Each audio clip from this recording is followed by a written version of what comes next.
जय महाराष्ट्र, जय शिवराय. मित्रांनो, मी विजय बनसोडे आपल्या सगळ्यांचं स्वागत करतो आपल्या चॅनलमध्ये. मित्रांनो, तुम्हाला माहिती आहे का, महाराष्ट्रात असे एक शिवमंदिर आहे जिथे प्रवेश केल्यानंतर पहिल्यांदा आपल्याला नंदीच दिसत नाही. शिवमंदिर असूनही हे नंदीचं रहस्य घेऊन उभं असलेलं 12व्या शतकात बांधलेलं हे प्राचीन मंदिर खिद्रापूरचं कोपेश्वर मंदिर. मित्रांनो, आपल्यापैकी बऱ्याच जणांना हा प्रश्न पडला असेल की या मंदिरातला नंदी नक्की आहे तरी कुठे. तर हेच आज आपण या व्हिडिओच्या माध्यमातून जाणून घेणार आहोत. दुर्दैवानं मुघली आक्रमकांनी म्हणजेच औरंगजेबाने केलेल्या या हल्ल्यामध्ये या कोपेश्वर मंदिराचं तोडफोड करून मोठे नुकसान करण्यात आले. या कला दुर्लभतेचा अपमान आणि तोडफोड बघून छत्रपती शिवरायांनी आपल्या भावना व्यक्त केल्या. त्या काय होत्या भावना हे आज आपण या व्हिडिओच्या माध्यमातून बघणार आहोत. तर मित्रांनो, तुम्ही चॅनलवरती पहिल्यांदा आला असेल तर चॅनलला सबस्क्राईब करा, बेल आयकॉन प्रेस करा, जेणेकरून येणाऱ्या प्रत्येक नवनवीन व्हिडिओचं नोटिफिकेशन सगळ्यात आधी तुम्हाला येईल. तर चला मित्रांनो, या अद्भुत प्रवासाला सुरुवात करूया. खिद्रापूर हे कोल्हापूरपासून 60 किलोमीटर तर सांगलीपासून 40 आणि कुरुंदवाडापासून 14 किलोमीटर अंतरावर आहे. कोल्हापुरातील हे असे एक मंदिर आहे ते जागतिक वारसा स्थळ म्हणून प्रसिद्ध आहे. महाराष्ट्राचे खजुराहो म्हणून ओळखले जाणारे, कर्नाटक राज्याच्या सीमालगत असणारे कोल्हापूर जिल्ह्याचे शेवटचे टोक. नागमोडी वळण घेत कृष्णा नदी महाराष्ट्रातून कर्नाटकात प्रवेश करते.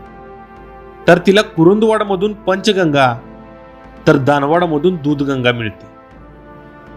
या प्रदेशात विस्तृत असा वळसा घेत कोपेश्वर मंदिराजवळ चंद्रकोरी सारखा वळण आहे आणि याच वळणावर खिद्रापूर हे गाव आहे.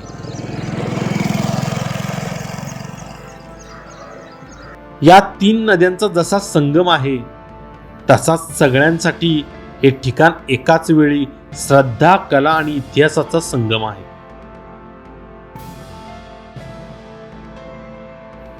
खिद्रापूरचे प्राचीन नाव कोपद किंवा कोप्पम होते. हैदर खान नावाच्या सरदाराने हे गाव ताब्यात घेतले, यामुळे त्याला खिद्रापूर असे नाव पडल्याचे समजते. खिद्रापूरमधील कोपेश्वर मंदिर द्रविड वास्तुकलेनुसार बांधले गेले आहे. कृष्णा नदीच्या पात्रापासून काहीशी मीटर अंतरावर असलेले हे मंदिर एका उंच भिंतीने आणि किल्ल्यासारखे प्रवेशद्वार आपल्या नजरेस पडते. त्याला नगरखाना असे म्हणतात. जेव्हा तुम्ही मंदिर नगरखाना ओलांडता तेव्हा तुम्ही या मंदिराच्या सर्वात अद्वितीय आणि परिभाषित वैशिष्ट्यांपैकी एक स्वर्ग मंडपासमोर उभे राहता.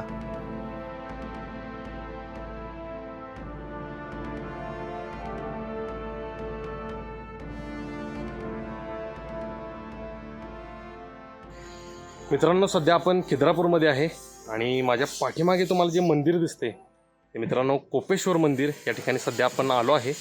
मित्रांनो, ह्या मंदिराचं बांधकाम मित्रांनो आपण बघू शकता. तर हे बांधकामाला कुठल्याही प्रकारचा पाया नाही. तर हे दगड एकावरती एक रचून या मंदिराचं बांधकाम या ठिकाणी केलेलं आपल्याला मित्रांनो बघायला भेटते. आणि मित्रांनो, ह्या मंदिराचं बांधकाम तुम्ही बघू शकता. अतिशय सुंदर आणि देखणं असं बांधकाम या ठिकाणी आपल्याला बघायला भेटते. इथलं नक्षीकाम मित्रांनो तुम्ही बघू शकताय. खूप सुंदर असं नक्षीकाम या ठिकाणी आपल्याला या मंदिराचं बघायला भेटते. मित्रांनो, हे अभिषेक वगैरे आत केल्यानंतर हे बाहेर येण्यासाठी वाट देखील केलेलं आहे. तर खूप सुंदर असं या मंदिराची रचना या ठिकाणी आपल्याला बघायला भेटते. मित्रांनो, आपली संस्कृती किती अफाट आहे, किती प्राचीन आहे, किती वैभवशाली आहे याचं हे मूर्तिमंत उदाहरण. तर मित्रांनो, चला या मंदिराचा सगळा भाग बघूया. भव्य शिल्पांनी सजवलेलं सभामंडप, स्वर्गमंडप आणि गर्भगृह या मंदिरातला सगळा भाग आज आपण या ब्लॉगच्या माध्यमातून तुम्हाला घर बसल्या बघायला भेटणार आहे. महाराष्ट्र कर्नाटक सीमेवर आणि कृष्णा नदीच्या शांत तीरावर वसलेले इसवी सन 12व्या शतकातील या मंदिराची सुरुवात शिलाहार राजवटीतील गंडारादित्य यांनी केली. ज्यांनी पन्हाळा किल्ला बांधला कोल्हापूरच्या अंबाबाई मंदिराचं ज्यांनी काम केले हे चमत्कार शिलाहार राजवंशाने आपल्याला दिले. त्यानंतर या मंदिराचं शेवटचं काम दुसरे भोज यादव राजा सिंगन यांनी केले. हे भारताच्या समृद्ध शिल्पकला आणि स्थापत्य वारशाची एक चित्त थरारक आठवण करून देते. दुर्दैवानं मोगल आक्रमकांनी विशेषतः औरंगजेबाने केलेल्या हल्ल्यामध्ये कोपेश्वर मंदिराचे मोठे नुकसान झाले. मंदिराच्या पायथ्याशी असलेल्या गजपट्ट्यात कोरलेल्या 96 पैकी 92 हत्तींच्या सोंडेसह अनेक शिल्पे, विशेषतः देवतांचे चेहरे आणि हत्तींचे सोंडे जाणून बुजून विकृत करण्यात आले. इतक्या भयानक विध्वंसानंतरही कोपेश्वर मंदिर काळाच्या कसोटीवर उतरले आहे आणि महाराष्ट्रातील प्राचीन मंदिर स्थापत्यकलेचे सर्वात आश्चर्यकारक उदाहरण आहे.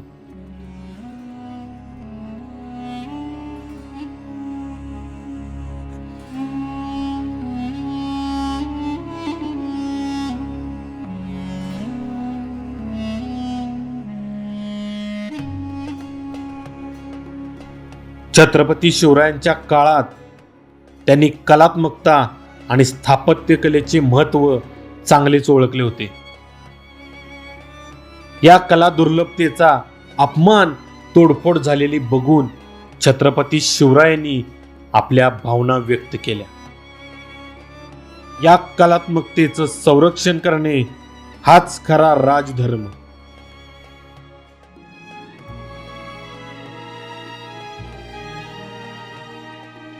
धर्म म्हणून नाही तर कला म्हणून पाहिला पाहिजे या देवळांकडे.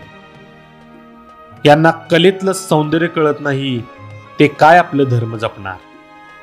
इतकी प्राचीन सुंदर कलाकृती फोडताना लाज कशी वाटली नाही त्या हातांना. 5000 वर्षांपूर्वीची संस्कृती अशी तोडफोड करून अशी संपवता येत नाही म्हणा. सरसेनापती ज्यावेळी हे तोडफोड करणारे हात समोर येतील त्यावेळी ते हात खांद्यातून उकडून लावायची जबाबदारी सरसेनापती हंबीरराव मोहिते यांनी घेतली.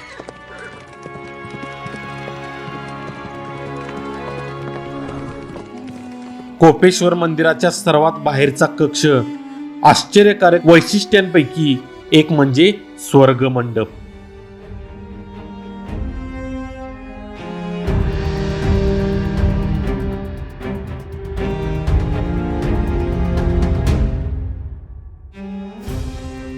या स्वर्ग मंडपात पाऊल ठेवताच आपल्याला खरोखरच त्या विशाल कोरीव काम केलेल्या उघड्या छताखाली उभे राहिल्यानंतर आपल्याला असे वाटेल की आपण एका अशा जगात प्रवेश केला आहे जिथे काळ थांबतो आणि प्राचीन दगडातून देवत्व श्वास घेते.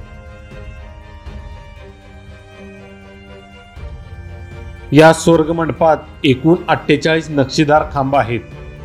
त्यापैकी 12 खांब मध्यभागी वर्तुळाकार मांडणी करतात जे 12 राशींचे प्रतीक आहेत. या स्वर्ग मंडपाच्या मुख्य खांबांच्या 3 वेगवेगळ्या रचना आहेत.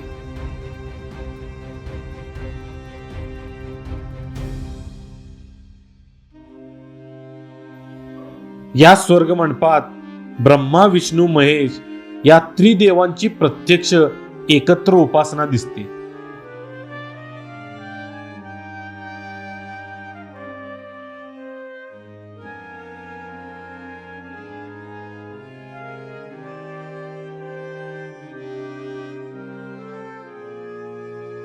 कार्तिक पौर्णिमेला या स्वर्ग मंडपाच्या मधोमध चंद्राचं दर्शन होणारं हे देशातील एकमेव खिद्रापूर मधील हे कोपेश्वर मंदिर आहे. महाशिवरात्रीच्या दिवशी भगवान शिव आणि देवी पार्वती यांच्या दिव्य मिलनाचे स्मरण करता येते. शिव मंदिर म्हटलं की नंदी हमखास असतो, पण आपल्याला आश्चर्य आणि अचंबित करून टाकणारी गोष्ट म्हणजे या मंदिरात नंदी नाही. हा नंदी खिद्रापूर पासून 12 किलोमीटर दूर नैऋत्य दिशेला कर्नाटकातील येडूर या गावी आहे. तेथे केवळ नंदीचे मंदिर आहे आणि हे मंदिर नंदीचे स्वतंत्र असलेले कदाचित हे दुर्मिळ उदाहरण असावे.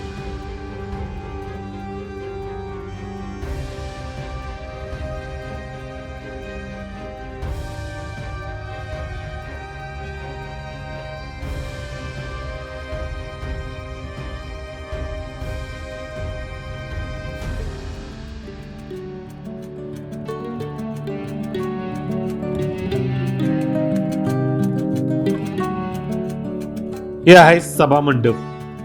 याला 3 प्रवेशद्वार आहेत. एक स्वर्ग मंडपातून आणि 2 उत्तर आणि दक्षिण दिशेने. प्रत्येक प्रवेशद्वार दुसऱ्यापेक्षा अधिक सुंदर आहे. प्रत्येक प्रवेशद्वार अनेक दारांच्या कंसांनी किंवा द्वार शाखांनी सजवलेले आहेत.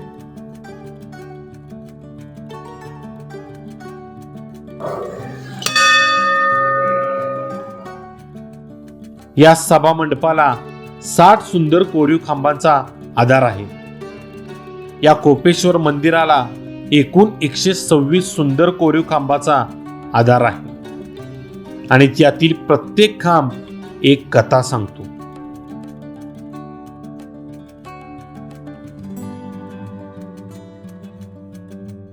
तुम्ही महाराष्ट्रात कुठेही इतके सुंदर आणि कोरीव काम पाहिले नसेल. आपल्याला रामायण आणि विष्णू पुराणातील वेगवेगळे दृश्य या ठिकाणी दिसतात आणि येथे कीर्तिमुखाच्या विविध शैली दिसतात. मंदिराच्या मध्यभागी विश्वातील 2 बलवान, शक्तिशाली आणि दैवी शक्ती एकत्र येतात. भगवान शिव आणि भगवान विष्णू.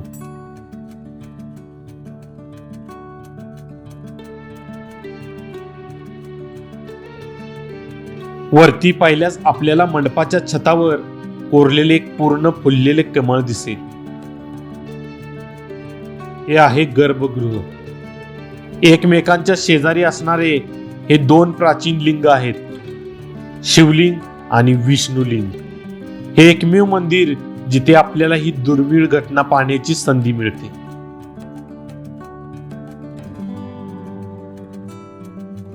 सभा मंडपाच्या दक्षिण प्रवेशद्वारातून बाहेर आल्यानंतर एक शिलालेख आपल्या नजरेस पडतो. त्याच्यामध्ये गाय, वासरू, तलवार, शंख अशा गोष्टी आहेत. यावत चंद्र दिवा करो असा उल्लेख देखील आहे. मंदिर कोणी बांधलं याचा उल्लेख नाही. येथे मिरजेचा उल्लेख, मिरज देश आणि कुरुंदवाडचा कुडल दामवार. कुडल म्हणजे संगम, संगमावरचं गाव. या संगमा दरम्यानची भूमी या कोपेश्वर देवाला अंगभोग, रंगभोग आणि पूजाभोग या विधींसाठी दान केले असा उल्लेख आहे.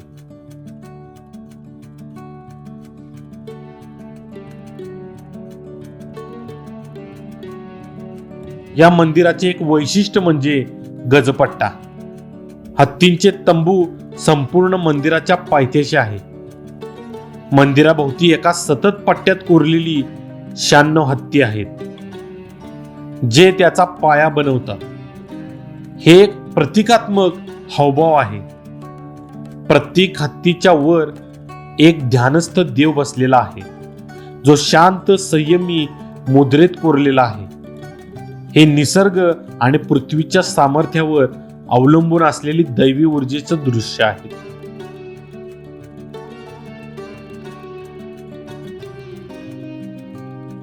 या मंदिरांमध्ये अनेक मराठी चित्रपटांचे चित्रीकरण झाले आहे. कट्यार काळात घुसली या चित्रपटातील शिव बोला भंडारी या गाण्यांचे चित्रीकरण, तर विट्टी दांडू आणि मग आत्ताच्या सरसेनापती हंबीरराव मोहिते या देखील चित्रपटाचे चित्रीकरण झाले आहे. तर मित्रांनो, खिद्रापूरमधील हे प्राचीन असं मंदिर, कोपेश्वर मंदिर, आपल्याला कसं वाटलं? कमेंट बॉक्समध्ये तुमची प्रतिक्रिया कळवा. लाईक करा, शेअर करा, सबस्क्राईब करा. लवकरच भेटू आपल्या एका नवीन व्हिडिओसह, एका नवीन ब्लॉगमध्ये.